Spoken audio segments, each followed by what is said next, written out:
నమస్తే, welcome to Kanuri creations.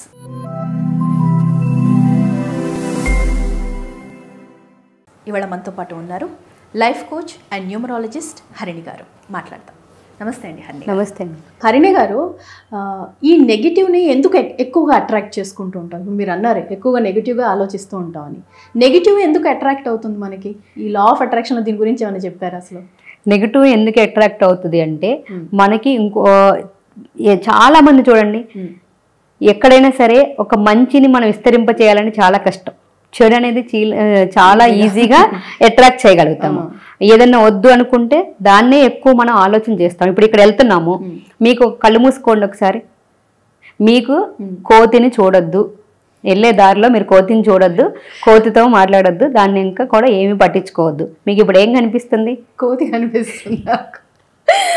చెయ్యొద్దన్నారు, but అది అంటే ఆల్మోస్ట్ ఇమాజినేషన్ చేసేసుకుంటున్నాం మనం ఏదైతే వద్దనుకుంటామో, మనం వెళ్ళే దారిలో ఎక్కడైనా వద్దు అనుకుంటే ఆ కోతే మనకి కనిపిస్తుంది. ఇక్కడ నేను ఒక చిన్న స్టోరీ చెప్తాను. ఒక అతను చాలా కష్టాలు పడ్డాడు, చాలా పూజలు చేశాడు.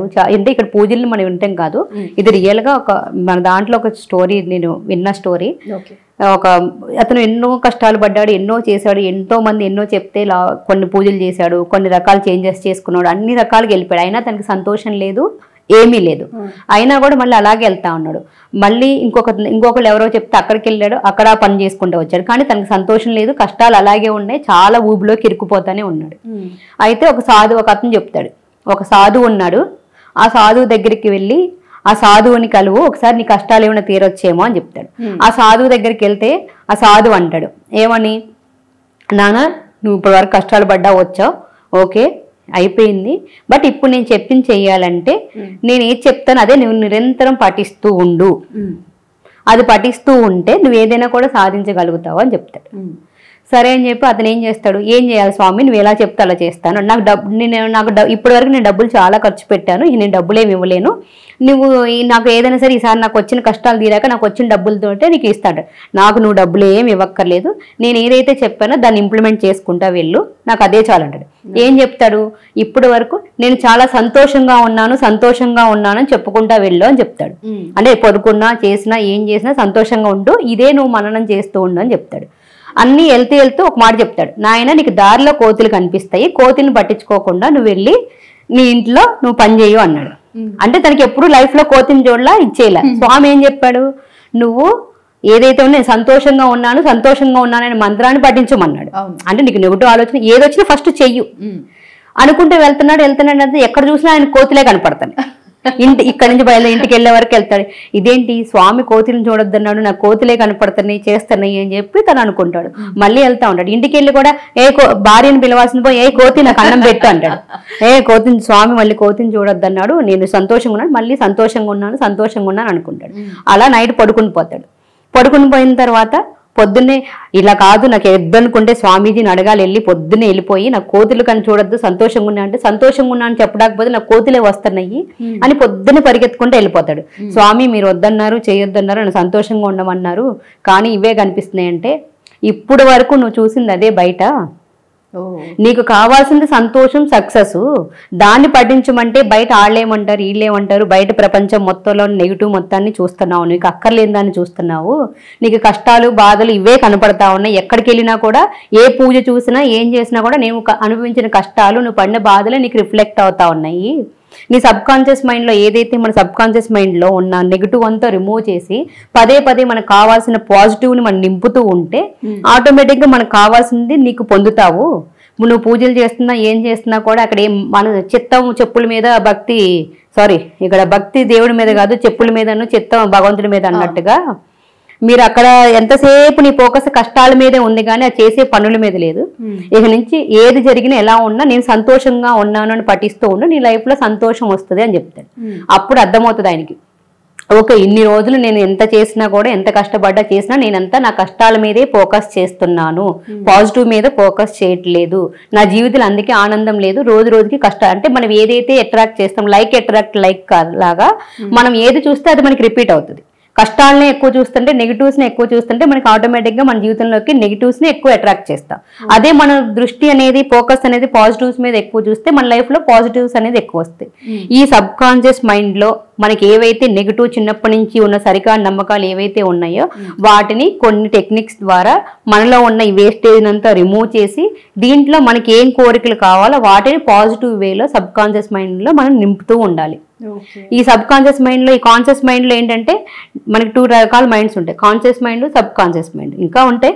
బట్ ఈ ఇందులో కాన్షియస్ మైండ్ ఏంటి 90% మనం ఏదైతే అంటామో అది యాజ్ ఇట్ ఈస్ తీసుకొచ్చి అక్కడ పడుతుంది. టీ పడకూడదు అంటే ఆ పడకూడదు. సబ్ కాన్షియస్ మైండ్లో ఏంటి అంటే మనం ఏదైతే నమ్ముతామో అదే మనకి రిపీట్ అవుతుంది దాంట్లో ఇందులో. అందుకే మన సబ్ కాన్షియస్ మైండ్లో ఉన్న నెగిటివ్ని మనం ఏదైతే అబద్ధమైనా సరే నమ్మించాలి.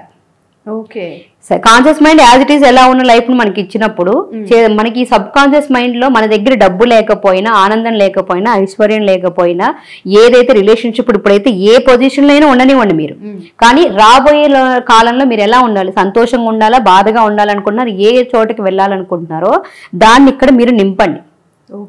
ఆ విధంగా ఉన్నట్టుగా యాక్టింగ్ చేయండి. ఆ సబ్ కాన్షియస్ మైండ్ మీరు మనం నమ్మిస్తే మనం ఆటోమేటిక్ గా మనకి అవి మనం అట్రాక్ట్ చేయగలుగుతాం. అంటే ఇక్కడ మీకు ఇంకొక చిన్న ఎగ్జాంపుల్ ఏంటి, చిన్నప్పుడు మిర్రర్ చందమామ వస్తుంది అన్నం తినోనే మా అమ్మ మనకి గోరు ముద్దలు తినిపిస్తూ చెప్తుంది, కానీ చందమామ వచ్చిందా? రాలేదు, కానీ మనం అన్నం తిన్నాం కదా. అలాగే సబ్ కాన్షియస్ మైండ్ లో మనకి యూనివర్స్ అనేది మనకు అమ్మ, మనకి ఏదైతే వస్తుంది అని మనం పదే పదే పదే పదే పదే మననం చేస్తూ ఉంటాం, అది మనకి ఆటోమేటిక్గా మన లైఫ్లో మనం అట్రాక్ట్ చేస్తాము. ఓకే హరిణి గారు, మరి ఇప్పుడు లా ఆఫ్ అట్రాక్షన్ని ఫస్ట్ టైం ఎవరైనా వాళ్ళ లైఫ్కి అప్లై చేసుకోవాలంటే వాళ్ళు ఫస్ట్ ఎటువంటి మైండ్ సెట్ తోటి లా ఆఫ్ అట్రాక్షన్ని అప్లై చేసుకోవాలి లైఫ్కి? మనకి లా ఆఫ్ అట్రాక్షన్ మన జీవితంలో అప్లై చేసుకోవాలంటే ఫస్ట్ ఆఫ్ ఆల్ మనకి ఏం కావాలనే క్లారిటీ అయితే కావాలండి. క్లారిటీ కావాలి, ప్యూరిటీ కావాలి, మనం ఏం కావాలనుకుంటున్నామని తెలియాలి. చాలామంది ఇక్కడే కన్ఫ్యూజ్ అయిపోతూ ఉంటారు.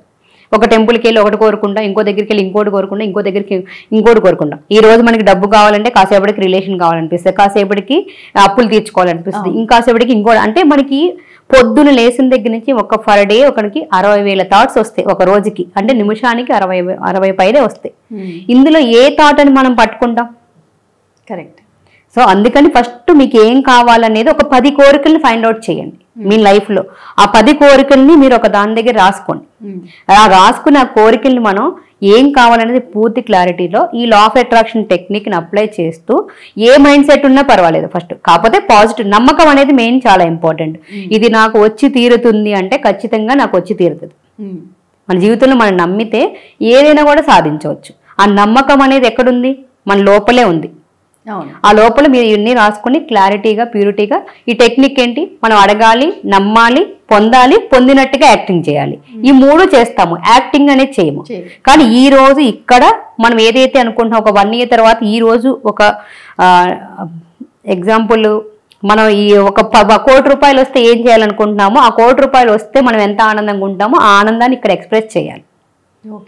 ఆ ఎక్స్ప్రెస్ చేయడంలో మనం దీన్ని ఏదైనా కూడా మనం సాధించగలుగుతాము. ఇక్కడ ఇందులో మన విల్ పవర్ని నేను చెప్తాను మీకు దీన్ని ఎలా తీసుకోవాలనేది. మనకి పూర్వము చాలా మంది మహాత్ములు మనకి మనుషుల్ని ఈ సమాజాన్ని సృష్టించినప్పుడు, ఈ ప్రపంచాన్ని సృష్టించినప్పుడు భగవంతుడు మనతో పాటే ఒక శక్తిని సృష్టించాడు. ఆ శక్తిని మనం పంపిస్తూ ఎక్కడ పెట్టాలి, ఏం చేయాలి అని చాలా ఆలోచనలు చేస్తూ ఉన్నాడు. ఆలోచన చేస్తూ ఉంటే ఫస్ట్ మన ఇంటి దగ్గర కింద ఎక్కడ పెడదాం అనుకున్నాడు. అమ్మ వీళ్ళు భగవంతుడికి బయట పెట్టేసి ఈజీగా తీసేసుకుంటారని చెప్పి దాన్ని కాదు అనుకున్నాడు. సముద్రంలో, పాతాళ లోకంలో పెట్టాలనుకున్నాడు. ఆ పవర్ని మనతో పాటు ఒక మ్యాగ్నెటిక్ పవర్ని పంపించాలి అనుకున్నాడు. అది మనకి పాతాళంలో పెడితే వీళ్ళు కిందకు కూడా వెళ్ళిపోతారు, అక్కడి నుంచి కూడా వెలికి తీసుకొచ్చేస్తారని దాన్ని కూడా మనకి క్లారిటీ చేసుకున్నాడు. ఎక్కడ ఆకాశంలో చంద్రమండలం ఎక్కడ పడింది, వీళ్ళు ఇక్కడి నుంచి ఇప్పుడు ర్యాకెట్ చేస్తున్నారు కదా చంద్రయాన్ లాగా, ఏమో ఇక్కడ కూడా వెళ్ళిపోతారు, అది కూడా తీసుకొచ్చేస్తారు. అంటే దేవీపుత్రుల్లో కనుక మన శక్తిని అడుగును పెడితే ఎలా బయటకు తీసుకొచ్చారు, అలా మనకి ఆ శక్తిని బయటకు తీసుకొచ్చేస్తారని. ఇప్పుడు ఇది కనుక్కోవాలంటే మనిషి ప్రవేశించని ప్లేస్ లో అయి ఉండాలి అని ఆ శక్తిని నిక్షేపం చేశాడు. ఆ శక్తి ఎక్కడ ఉంది? మన లోపల ఉంది. అందరూ అవుటర్ చూస్తాం కానీ ఇన్నర్కి ఎవరు వెళ్ళం. దాన్నే చాలా మంది సబ్ కాన్షియస్ మైండ్ అంటారు, విల్ పవర్ అంటారు. మనకి యూనివర్స్ అంటారు, అదంతా మన లోపలే ఉంది. ఆ లోపలికి మనం ఎవరైతే వెళ్ళి ఆ యూనివర్స్ని మనం పట్టుకుంటామో, ఆ విల్ పవర్ని మనం తీసుకుంటామో, ఏదైనా కూడా మనం సాధించగలుగుతాము. ఇప్పుడు ఎవరైతే ఇప్పుడు 90% పీపుల్ 10% ఉన్న వాళ్ళు అన్ని బాధలు పక్కన పెట్టి మనకు కావాల్సిన దాంట్లో దాన్ని అప్లై చేసి పొందుతారు. ఈ 90% పీపుల్ ఏంటంటే బ్యాక్కి వెళ్ళిపోతారు. ఇది ఎలా కాదు అని వర్కౌట్లోనే చేస్తారు. ఎప్పుడైతే మనలో ఉన్న మనకి ఏం కావాలని క్లారిటీ తోటి పట్టుకుని మన లోపల ఉన్న ఇన్నర్కి కనెక్ట్ అవుతారో అప్పుడు ఆటోమేటిక్గా వాళ్ళు అనుకున్న కోరికలన్నీ కూడా నెరవేరుతాయి. సో మరి మీరు కూడా లా ఆఫ్ అట్రాక్షన్ గురించి ఇంకా తెలుసుకోవాలనుకున్నా లేదా హరిణి గారితో అపాయింట్మెంట్ కావాలన్నా స్క్రీన్ మీద స్క్రోల్ అవుతున్న నెంబర్కి కాల్ చేసి అపాయింట్మెంట్ తీసుకోవచ్చు. థ్యాంక్ యూ అండి హరిణి గారు. Thank you so much.